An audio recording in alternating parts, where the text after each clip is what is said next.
Herzlich willkommen auf Protect Inner Circle. Ich habe eine kurze Zwischenmeldung für euch, und zwar das trotzdem Gedicht von Mutter Teresa. Sie hat einige Punkte aufgeschrieben, die mir heute nochmal so bewusst geworden sind. Ich lese es einfach mal vor. Die Menschen sind unvernünftig, irrational und egoistisch. Liebe diese Menschen trotzdem. Wenn du Gutes tust, werden dich die Menschen beschuldigen, dabei selbstsüchtige Hintergedanken zu haben. Tue trotzdem Gutes. Wenn du erfolgreich bist, gewinnst du falsche Freunde und wahre Feinde. Sei trotzdem erfolgreich. Das Gute, das du heute getan hast, wird morgen schon vergessen sein. Tue trotzdem Gutes. Ehrlichkeit und Offenheit machen dich verwundbar. Sei trotzdem ehrlich und offen. Die Menschen bemitleiden Verlierer, doch sie folgen nur den Gewinnern. Kämpfe trotzdem für ein Paar der Verlierer. Woran du Jahre gebaut hast, das mag über Nacht zerstört werden. Baue trotzdem weiter. Die Menschen brauchen wirklich Hilfe. Doch es kann sein, dass sie dich angreifen, wenn du sie ihnen gibst. Hilf diesen Menschen trotzdem. Gib der Welt das Beste, was du hast, und du wirst zum Dank dafür einen Tritt erhalten. Gib der Welt trotzdem das Beste. Letztlich ist dann alles eine Angelegenheit zwischen dir und Gott. Sowieso war es nie eine Angelegenheit zwischen dir und den anderen. Ja, das ist auch eine Sache, die ich jetzt erst kürzlich wieder erfahren durfte. Man könnte meinen, es ging um finanzielle Angelegenheiten. Man könnte meinen, dass mir jemand etwas schuldig gewesen ist. Und am Ende ging es aber nicht um das Geld, sondern es ging wirklich darum, wo seine Verletzungen sind, wo seine Muster und Masken sind und wo meine Grenzen sind und mein Selbstwert auch ist und wo eben meine Quelle ist. Ich konnte sehr stark eben auch daran arbeiten, dass ich sage, okay, das ist nicht meine Wahrheit. Meine Wahrheit kenne ich. Und das ging auch das ganze Jahr schon über so, dass ich immer schlimmere Frechheiten mir habe anhören müssen. Und ich habe jedes Mal mich auch schlecht gefühlt dabei, angegriffen gefühlt. Aber jetzt zum Schluss kann ich sagen, okay, ich habe es alles abgegeben an Gott, und dieser Mensch wird jetzt quasi von Gott betreut, sodass ich mich da komplett rausgezogen habe. Ich habe noch gebetet für diesen Menschen, dass er auf den rechten Pfad wieder zurückfindet. Und ich hoffe auch, dass er das schafft. Finanziell gesehen habe ich da halt eben auch gesagt, alles klar, Gott, ich bin der Meinung, dass mir das irgendwie gestohlen wurde. Aber es ist okay, weil ich habe gesagt, ich krieg's dann eben an anderer Stelle zurück. Und so ist es dann am Ende auch gekommen. Ich habe so viel Segen dadurch erhalten, weil ich wirklich mich darauf besonnen habe,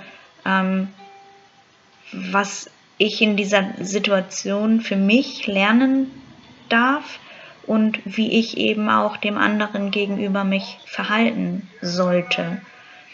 Und ich denke, dass das ganz gut geklappt hat. Und ja, und wer mich kennt, weiß, ich liebe Geschenke. Dahinter lagen halt eben einfach auch Geschenke und dieser finanzielle Segen, der da so hineingekommen ist, der ist einfach jetzt auch offen fürs nächste Level sozusagen, einfach noch mehr in die Hilfe für andere stecken zu können. Und das finde ich sehr, sehr schön. Und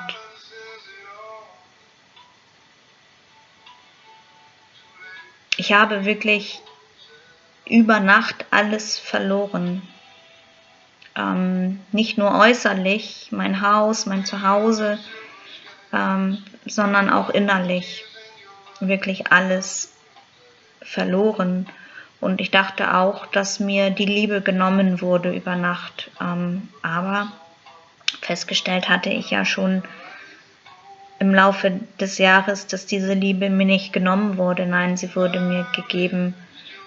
Und auch das ist einfach eine ganz persönliche Angelegenheit zwischen mir und Gott und nicht zwischen mir und einem anderen Menschen gewesen. Und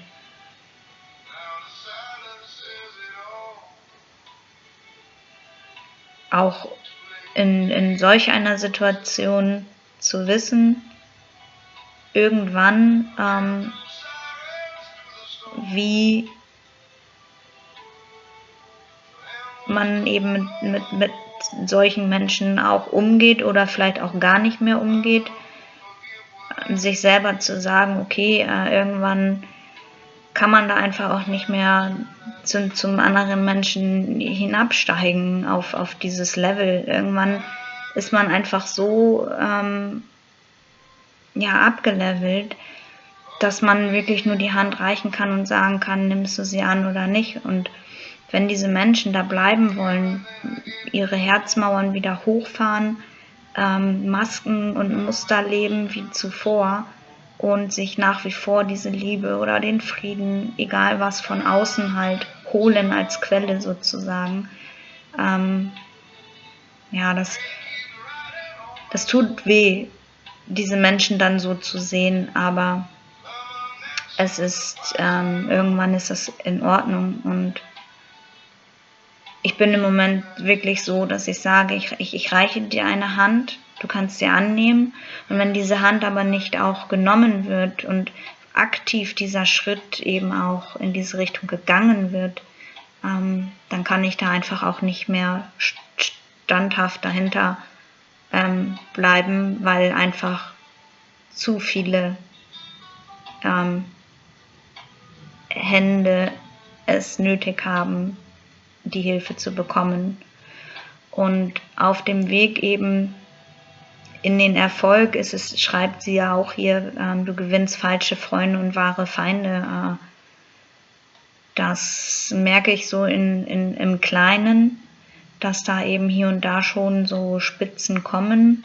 Ich hatte ja auch schon von meinem ersten Hater erzählt, den ich nicht so wirklich ernst nehmen kann, aber ich freue mich da trotzdem drüber.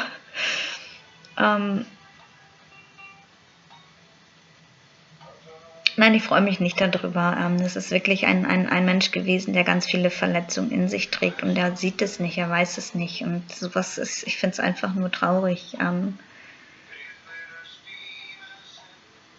Aber ich versuche auch wirklich auf die Geister zu unterscheiden, auf die richtige Stimme zu hören und zu sehen, wo soll ich denn jetzt gerade helfen und wo vielleicht nicht. Und ich habe mehrfach jetzt eben auch wieder zu viel geben wollen, zu viel helfen wollen und habe dann eben auch diesen Tritt erhalten am Ende. Und wo ich denke, okay, irgendwas funktioniert hier nicht richtig. Und dann geht man halt eben ins Gespräch und schaut sich das Ganze einfach nochmal an. Und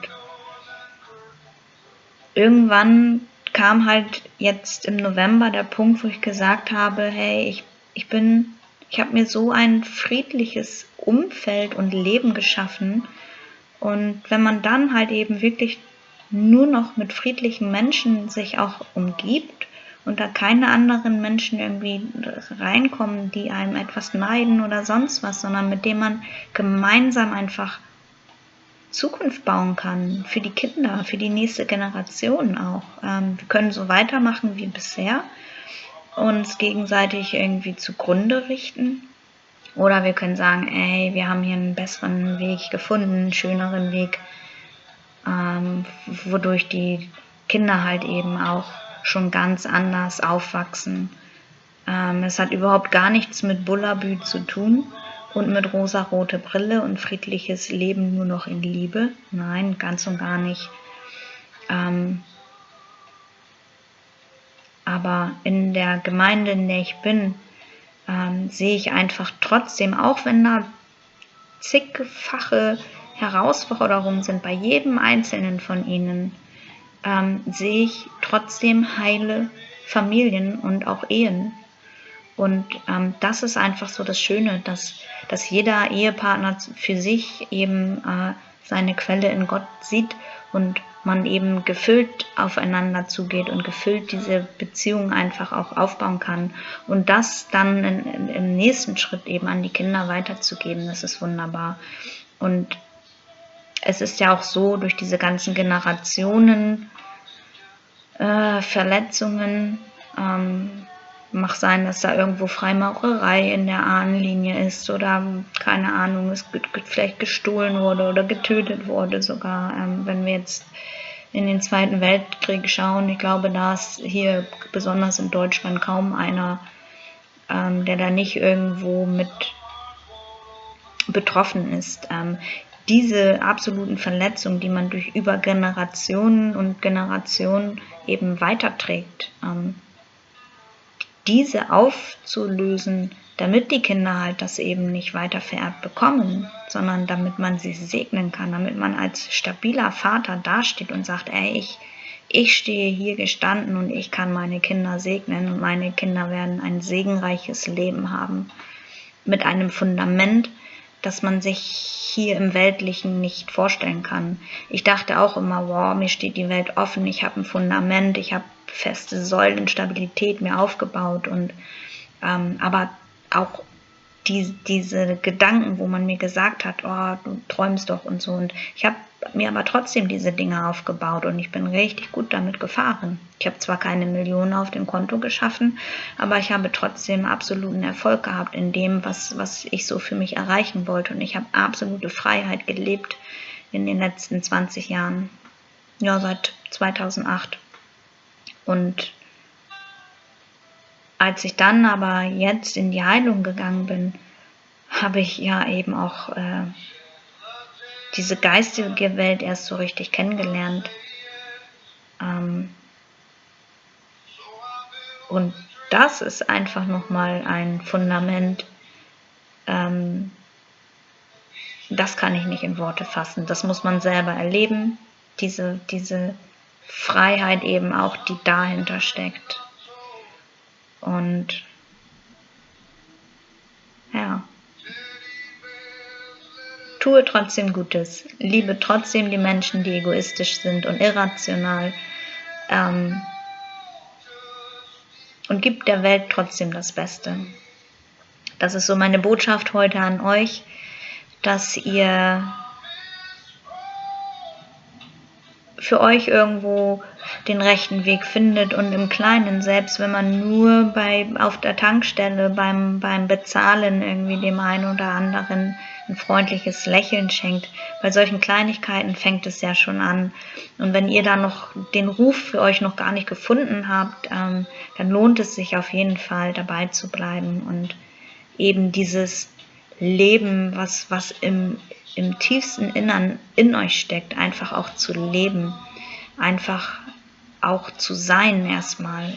Es nützt ja nichts, wenn ich mir wer weiß was wünsche für mich und mein Leben, es selber in mir aber gar nicht fühle und umsetzen kann. Und ich durfte mich ganz neu nochmal auch zusammenbauen innerlich und mich nochmal ganz neu fühlen und entdecken. Und ja, auf meinen Kanal Protect Inner Circle soll es eben auch genau darum gehen. Ich möchte euch kostenlos diese Videos eben mit an die Hand reichen. Ich habe auch eine neue weitere Plattform, auf der ich dann eben auch Kurse anbiete und das Coaching aufbauen möchte. Und den Link findet ihr unten in der Beschreibung. Könnt ihr gerne raufschauen in meine Tribe. Also ich gründe eine eigene Tribe. Könnt ihr gerne vorbeischauen, euch das mal anschauen. Also es sind von den Inhalten her, es ist alles noch im Aufbau, aber ihr könnt gerne schon mal dazukommen, euch kostenlos dort registrieren vielleicht. also noch ist es kostenlos, irgendwann werde ich da aber eben auch, wenn ich den Aufbau habe und das Programm feststeht für das Coaching, dann werde ich da halt eben auch einen kleinen Mitgliedsbeitrag nehmen. Die da jetzt halt eben schon reinkommen for free sozusagen, die haben dann eben Glück, und die anderen, die haben dann vielleicht einen monatlichen Betrag von, keine Ahnung was, ich will da kein großes Geld mit verdienen, aber irgendwann muss ich halt eben auch gucken, wo bleibt da eben meine Zeit. Und wie gesagt, ich möchte auch mehr aufbauen, und dieses Buch, was ich jetzt veröffentlicht habe, das Agape-Buch, das habe ich halt eben auch selber gedrucken lassen, sodass da eben ja auch Kosten entstanden sind und so weiter. Und ja, also mein Weg steht auf jeden Fall klar, den verrate ich auf jeden Fall noch nicht. Gebt mir gerne einen Daumen nach oben oder teilt das Video auch. Schreibt in die Kommentare, was euch hier jetzt vielleicht noch gefehlt hat an Informationen, was euch vielleicht gut gefallen hat oder vielleicht auch nicht so gut. Ich nehme das gerne und dankend entgegen. Und ja, ich freue mich einfach auf ein nächstes Mal, und die nächste Themenreihe, die ist auch schon in der Mache. Es werden Heldenreisen sein, das hatte ich ja hier und da schon mal erwähnt, und ich habe da richtig Lust zu.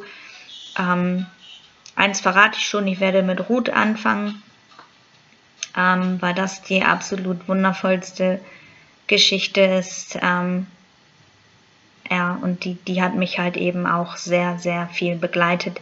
Die habe ich quasi selber auch durchlebt, und am Ende diese Ruth, die hat eben auch vieles verloren, aber nicht nur sie, sondern auch ihre Schwiegermutter.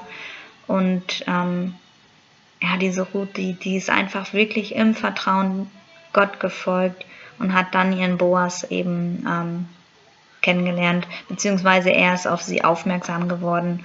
Und das ist für mich einfach auch ein Bild von geheilter Weiblichkeit,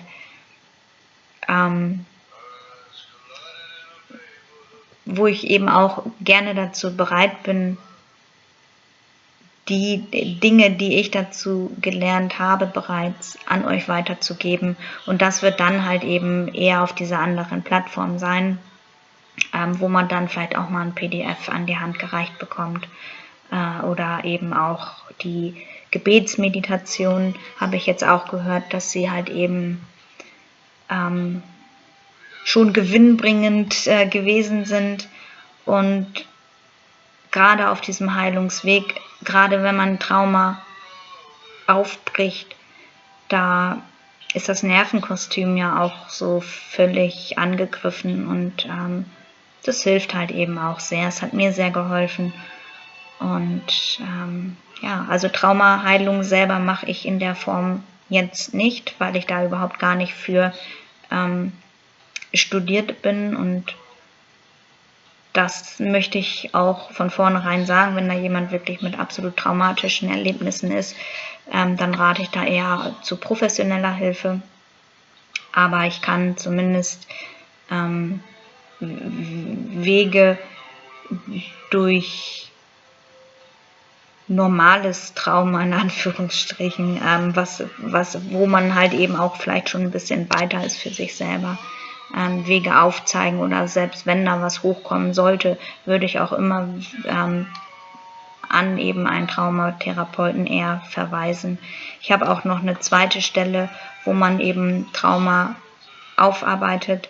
Das ist über eine bestimmte Community auch, und die sind so gut aufgebaut, dass sie wirklich auch mit Kriegsheimkehrern eben arbeiten und da wirklich die absoluten Traumata aufbrechen. Aber das ist auch alles, bis ich das so alles vernetzt und verknüpft habe und selber auch vielleicht noch mir Ausbildungen hole in diese Richtung, ist es erstmal nur dieser kostenlose Content und das, was ich jetzt in meiner Tribe halt eben aufbaue. Und das macht so viel Spaß, dort auf dieser Plattform zu arbeiten. Das kann man sich gar nicht vorstellen. kommt da gerne hin, schaut euch das an und ja, erstmal einen wunderschönen Abend für euch und vergesst nicht den Daumen nach oben. Dann wird das Video wahrscheinlich auch ein bisschen mehr in den Algorithmus noch mit reingepackt. Ich baue trotzdem weiter. Und zwar nicht, weil ich irgendwie Geld verdienen will. Geld ist mir überhaupt gar nicht wichtig. Ich könnte auch unter einer Brücke hausen, sofern ich Internet habe. Nein, ich würde dann einfach tatsächlich von Mensch zu Mensch gehen, wenn es dieses Internet nicht geben würde. Aber jetzt ist es einfach so, wie es ist. Wir leben halt in diesem Zeitalter. Und ja, lasst uns einfach trotzdem Gutes tun. Auch wenn das Gegenüber schlecht drauf ist, vielleicht einfach nur, lasst uns denen trotzdem ein Lächeln schenken und das einfach anders machen. Habt einen schönen Abend.